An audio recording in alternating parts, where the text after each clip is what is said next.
kedua. Yang pertama, peserta didik mampu menerapkan berpikir komputasional untuk menyelesaikan masalah secara efisien. Terus yang kedua, peserta didik dapat merealisasikan penerapan konsep informatika dalam kehidupan sehari-hari.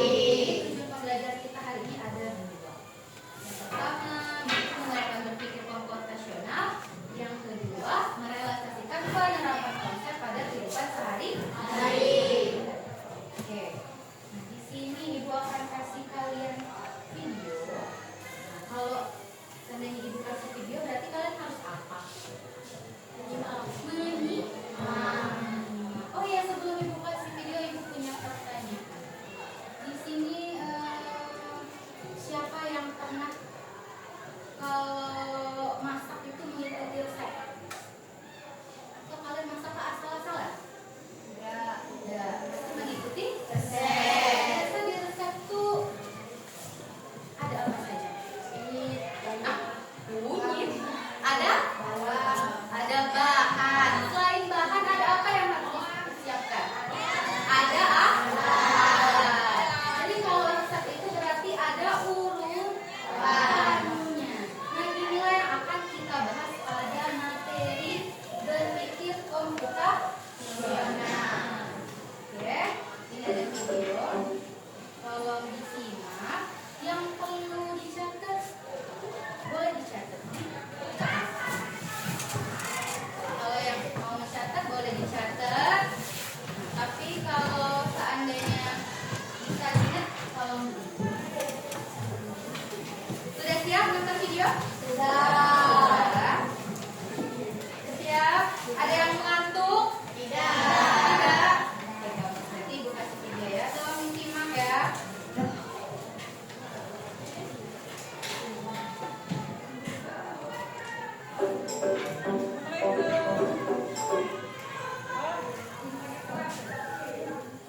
Tidak usah diulang, enggak? Belum. Kelihatan nggak dari belakang?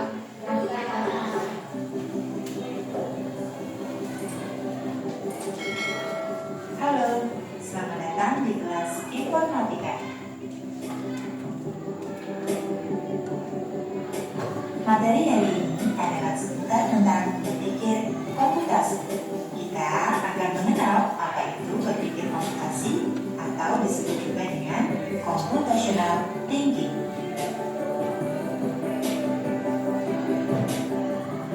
Jadi, menurut kalian, ketika mendengar judul materi kita hari ini, apa yang pertama kalian pikirkan dalam berpikir komputasi?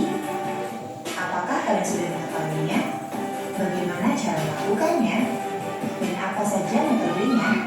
Kita akan bahas pada materi hari ini. Secara umum, computational thinking diartikan sebagai sebuah kemampuan berpikir untuk menyelesaikan suatu permasalahan secara menyeluruh, logis, dan teratur.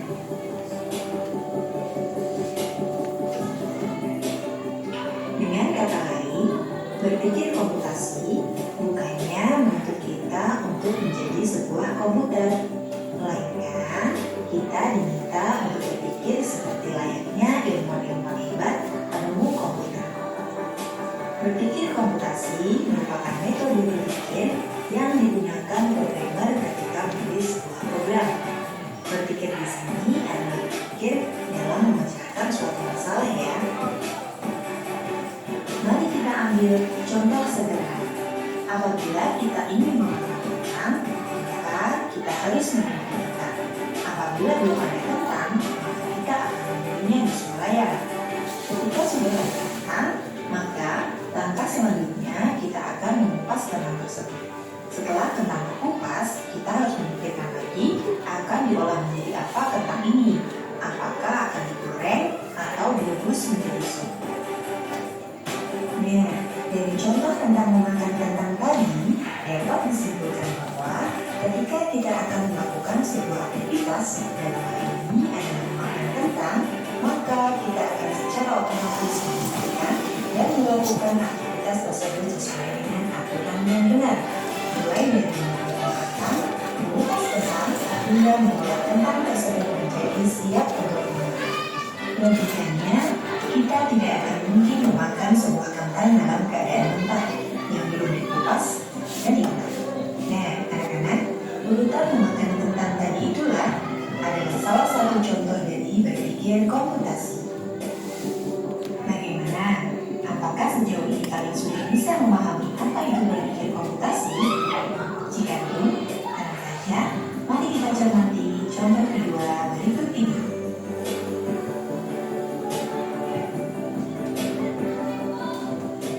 Contoh kedua adalah memasak nasi goreng.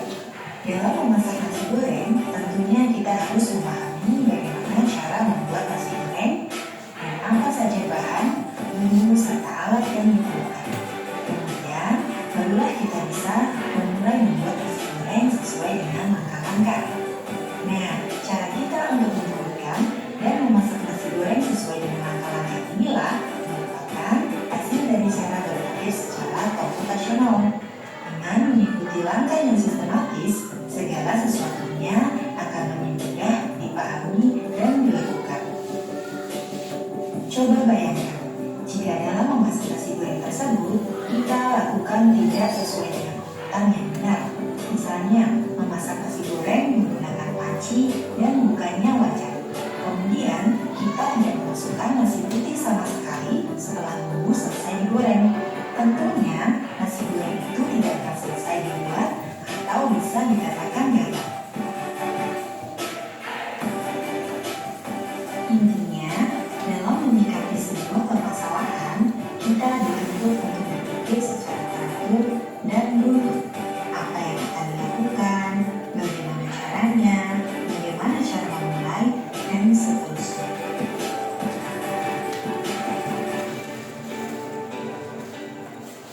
Dalam berpikir komputasi, mengharuskan kita berpikir menggunakan logika dengan cara melakukan segala sesuatu berdasarkan step by step dan menentukan keputusan apabila dihadapkan oleh dua kemungkinan yang berbeda. Terdapat 4 pola dalam berpikir komputasi, di antaranya 1. Decomposition, 2. Pattern recognition, 3. Abstraction, 4. Algorithm design. Ibu akan jelaskan satu persatu.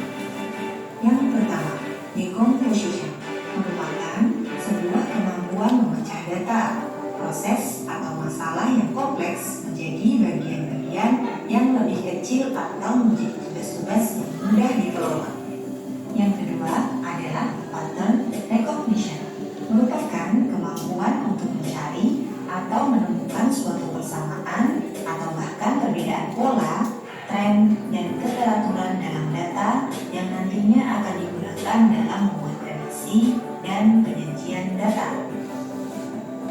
Yang ketiga adalah abstraction atau abstraksi, yaitu melakukan generalisasi dan mengidentifikasi prinsip-prinsip umum yang menghasilkan pola, tren, dan keteraturan tersebut.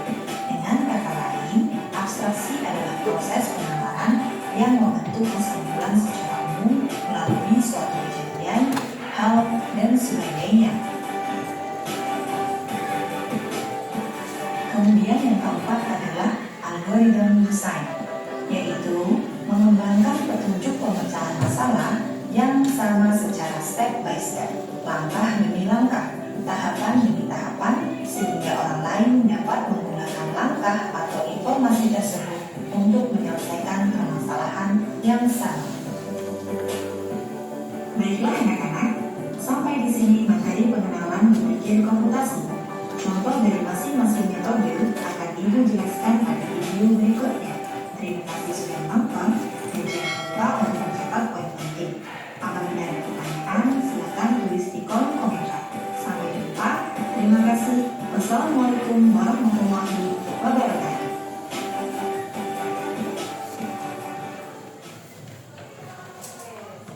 Tampilkan video yang kedua. Dari video yang pertama yang kalian tonton, apa yang bisa kalian simpulkan? Apa yang kalian dapat? Berpikir komputasional itu apa? Ayo, berpikir komputasional itu apa?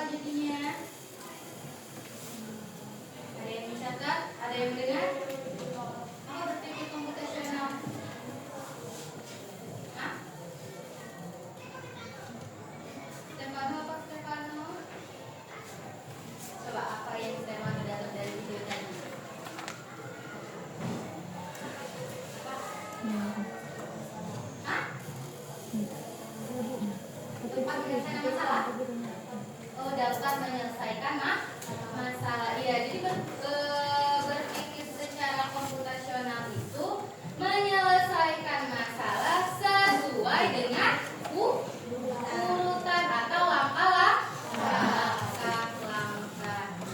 Jadi terurut, nggak bisa kita menyelesaikan masalah itu tiba-tiba langsung nomor 5 di urutan nomor 5, tidak bisa. Berarti dimulai dari nomor 1 dulu, 1 apa, 2 apa, 3 apa, 4 apa, dan seterusnya. Itu yang dinamakan berpikir secara komputasional.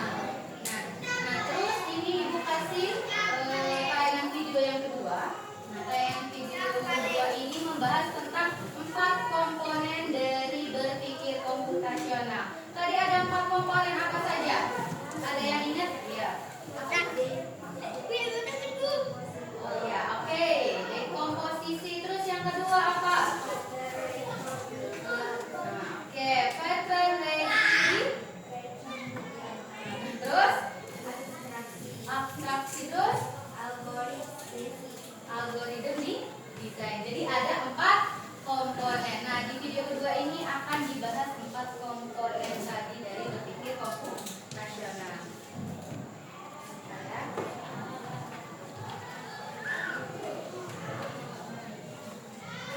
Ya.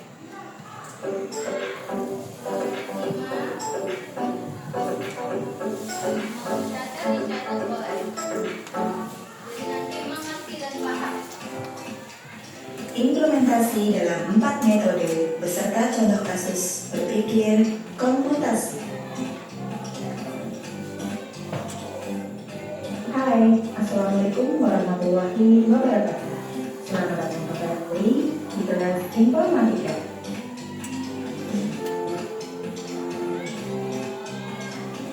Dalam pembahasan materi minggu lalu, sudah dijelaskan bahwa dalam berpikir komputasi memiliki 4 metode, diantaranya 1. Decomposition, 2.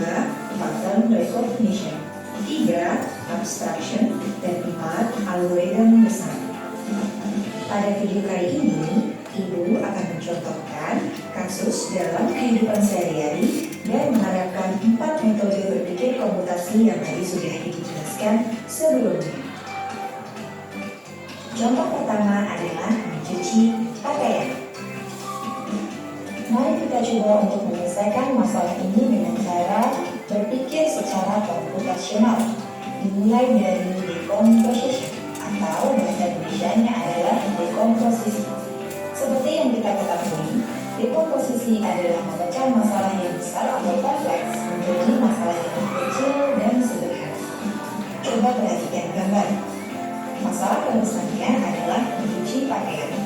Nah, dari masalah besar ini, kita akan pecah menjadi sub-sub masalah yang lebih kecil dan sederhana. Maka akan diperoleh 1.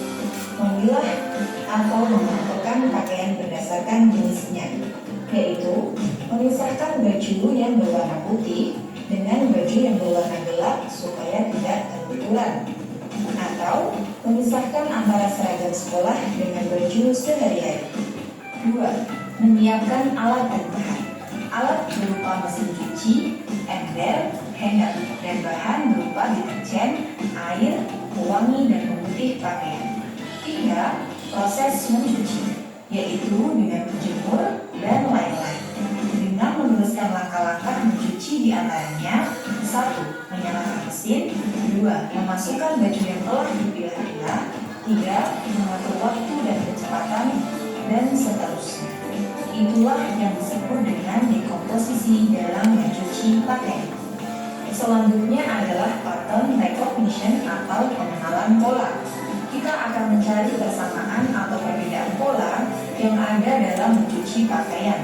Kita harus memahami dan mengerti pola yang digunakan ketika kita mencuci pakaian. Coba perhatikan gambar. Dalam mencuci pakaian, kita menemukan pola bahwa 1. Untuk mencuci, maka kita memerlukan air. 2. Untuk mencuci, kita menggunakan deterjen atau sabun cuci. 3. Kita akan menyalakan mesin ketika mencuci. 4. Memasukkan ke dalam tabung dan seterusnya. Pola ini akan terus kita gunakan atau kita ulang-ulang ketika kita akan melakukan kegiatan mencuci pakaian dengan mesin cuci. Berikutnya adalah abstraction atau abstraksi dalam mencuci pakaian. Dalam abstraksi, kita hanya perlu berfokus pada hal-hal yang penting saja dan membiarkan hal-hal yang tidak relevan atau boleh dikatakan tidak penting. Maka contohnya adalah dalam proses mencuci pakaian, kita tidak perlu mengetahui bagaimana hanger pakaian bisa dibuat karena itu tidak penting. Maksud dari tidak penting adalah mengetahui cara hanger dibuat tidak akan berpengaruh pada proses mencuci baju karena pembuatan hanger bukan bagian dari proses mencuci baju. Lalu yang terakhir adalah algoritma desain. Algoritma desain adalah membuat langkah-langkah untuk menyelesaikan masalah-masalah yang sudah dipecah kecil-kecil berdasarkan dari pola yang ditemukan. Dari mencuci pakaian, maka algoritma yang terbentuk adalah 1. Pilih baju yang akan dicuci. 2. Masukkan ke dalam mesin cuci. 3. Kemudian masukkan deterjen. 4. Tekan tombol sesuai urutan.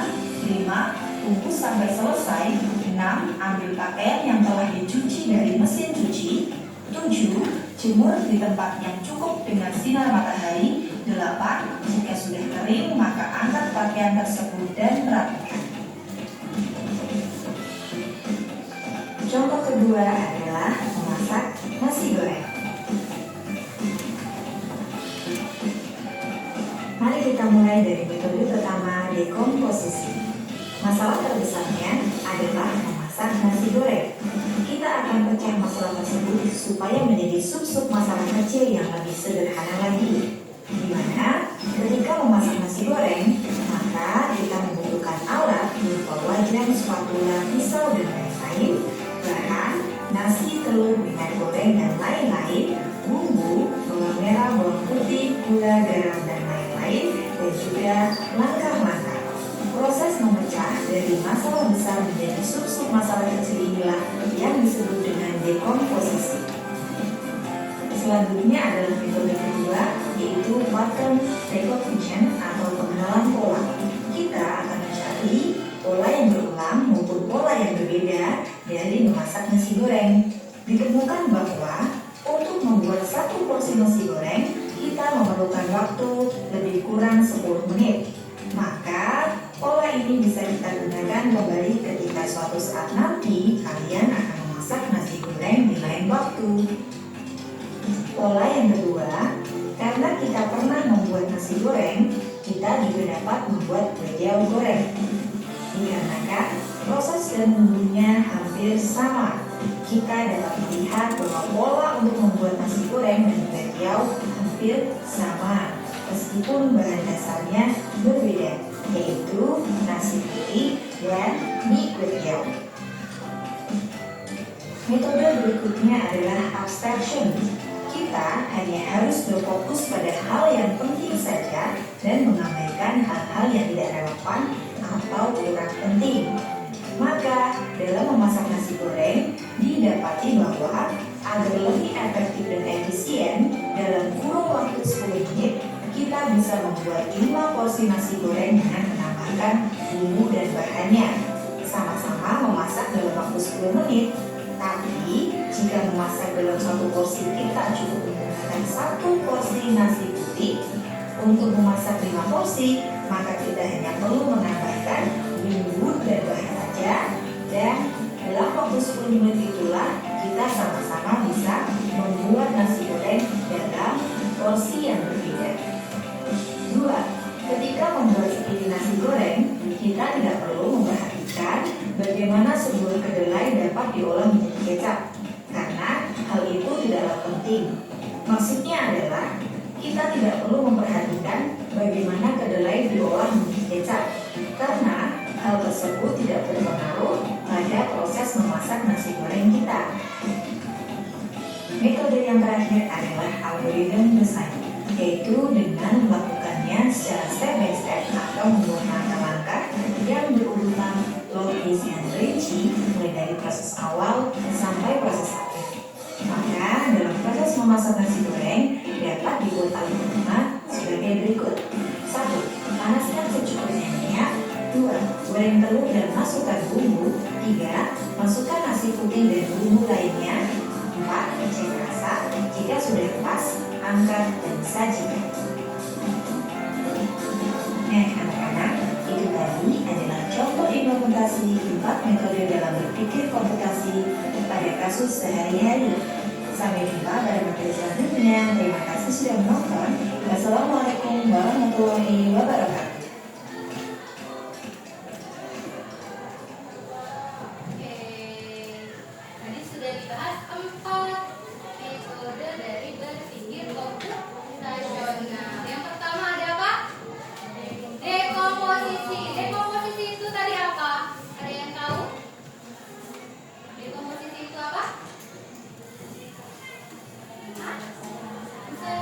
Menyelesaikan masalah besar menjadi masalah yang lebih kecil. Jadi dekomposisi itu adalah menyelesaikan masalah atau membagi masalah yang besar menjadi sub-sub masalah yang lebih kecil. Terus yang kedua ada apa? Strategi ya atau pengenalan pola. Apa maksudnya coba? Ada yang tahu maksud polanya apa? Pengenalan polanya? Ada yang tahu pengenalan pola itu apa tadi? Mencari pola yang sama. Kalau kita masak, seandainya kayak tadi masak nasi goreng, sama deh kira-kira polanya. Sama deh kalau seandainya kalian masak nasi goreng hari ini, besok kalian masaknya dengan pola yang sama deh. Sama itulah yang disebut dengan pengenalan pola. Terus yang ketiga ada apa? Abstraksi. Apa abstraksi? Abstraksi itu apa? Mengambil informasi yang penting dan mengabaikan informasi yang tidak penting. Contohnya kayak membuat nasi goreng, kita tidak perlu mikir kecap itu bagaimana jadi. Yang kita pikir apa? Iya, bahan-bahan dan langkah-langkah membuat nasi goreng. Terus yang keempat apa? Ada apa? Algoritma atau algoritma di desain. Apa maksudnya? Apa kira-kira? Menyusun apa? Menyusun langkah-langkah secara terurut. Jadi dari sini sudah paham belum apa bedanya dekomposisi, pengolahan data, pengolahan data, terus abstraksi dan algoritma, sudah tahu belum Pak bedanya? Sudah. Oke, kalau sudah Ibu akan kasih lembar kerja. Nah, di sini kita akan buat kelompok. Tapi kelompoknya ini adalah dengan teman sebangku. Jadi dari tiga kelompok dengan teman sebangku. Jadi untuk meja yang ini berarti kelompok 1. Terus Divana kelompok 2, Stefano 3, Redix 4. Selanjutnya 5, 6, 7, 8, 9, 10, 11, 12. Ababil 12 ya Ababil. Terus 13, 14, 15, 16. Jadi ada 16 kelompok. LKPD ini nanti Ibu balikkan. Di sini ada 4 situasi. Jadi 4 situasi. Yang pertama itu membuat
nanti kita diskusikan hasil dari kalian. Ada yang kurang? Tulis namanya. Di situ kan ada nama. Tulis nama kelompoknya. Namanya siapa? Misalnya Ivana dengan siapa? Tulis kelasnya juga. Ibu kasih waktu sekitar 15 menit. Jam yang panjang ke angka 8. Silahkan dikerjakan. Kalau yang belum jelas boleh bertanya ya. Silakan dipilih. Itu kan ada 4 nomor, ada 4 masalah. Boleh dipilih yang mana, mau membuat jus mangga, atau mau menanam pohon tomat, atau membersihkan ruang kelas, atau yang terakhir itu memasak tumis tahu. Bebas. Diskusikanlah dengan teman sebangkunya. Mau masalah yang mana? Ada 4.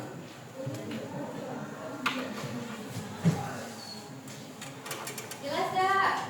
Jelas.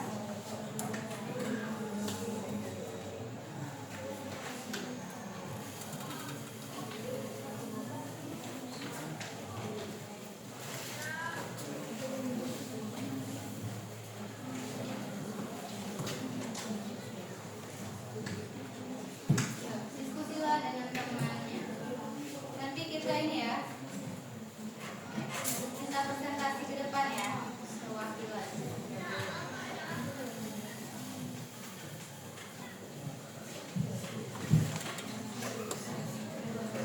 Ada yang masih bingung beda dekomposisi dan yang lainnya? Ada yang masih bingung kan?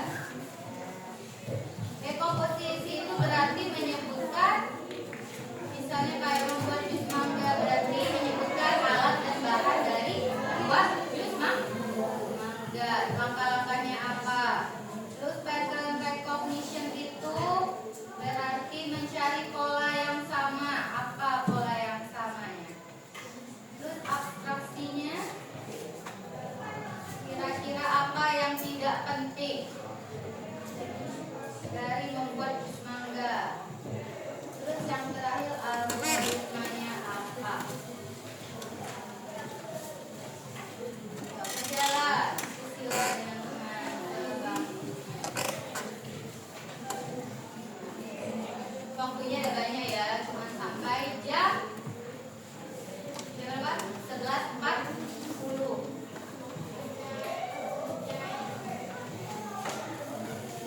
Pegawailah, sudah tuh ibu udah presentasi sudah nih. Ada yang masih bingung? Sudah selesai? Sudah. Jadi saatnya kita perwakilan untuk mempresentasikan hasil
pisau. Terus bahannya apa Stefano?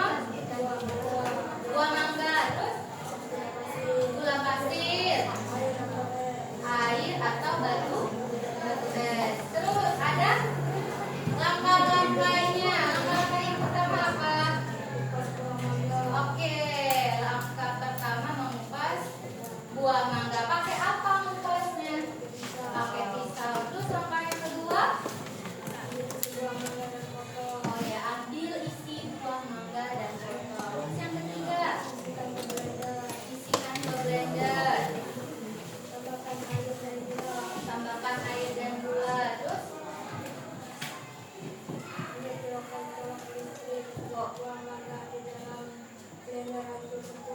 oh, jadi ambil colokan, dicolok benar, dicolok dulu blender. Kalau udah dicolok nyala ada blender. Nah, terus nyalakan mesin blender. Terus selanjutnya, Matikan blender, siapkan gelas.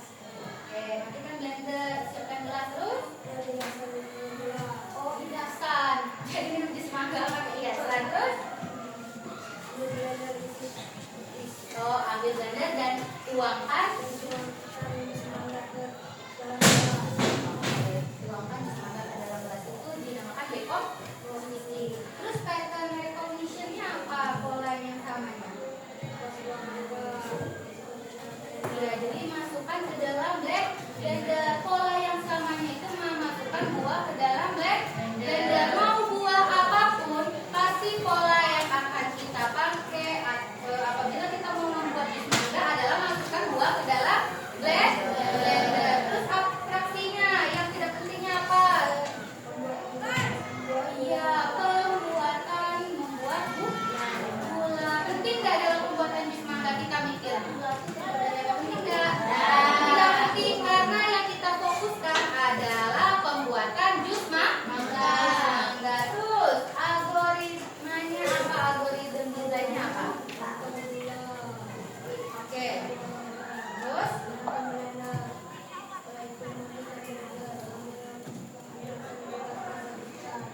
oke, beri tepuk tangan dong. Boleh silakan. Ibu pilih satu kelompok lagi ya untuk persentas. Kalau mengerjakan LKPD ini, Ibu rasa cukup pembelajaran kita pada hari ini. Jadi kesimpulannya apa? Apa kesimpulan yang bisa kalian dapat dari pembelajaran hari ini? Berpikir komputasional tadi apa? Iya, jadi dapat menyelesaikan masalah secara berurutan. Itu yang dimaksud dengan berpikir komputasional. Dalam berpikir komputasional ada 4 komponen. Apa saja? Dekomposisi.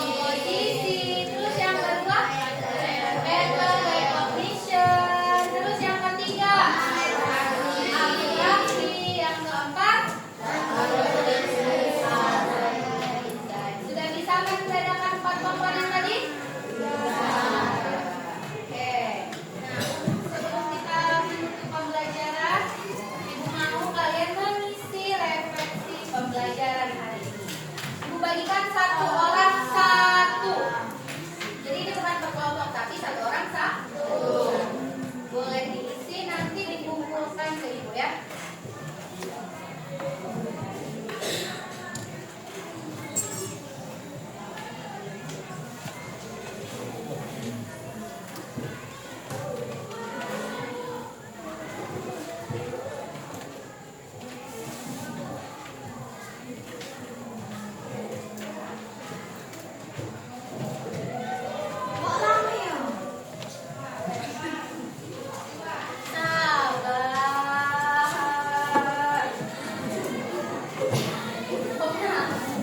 Sabar. Siapa yang dapat? Oke, Ibu. Dah deh. Oke, di situ ada nama, kelas, dan tanggal hari ini. Terus beri centang pada gambar yang mewakili perasaan. Apakah perasaan kalian senang, marah, atau apalah? Ada 4 emotikonya. Terus tulis, kali ini aku merasa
Tepuk tangan.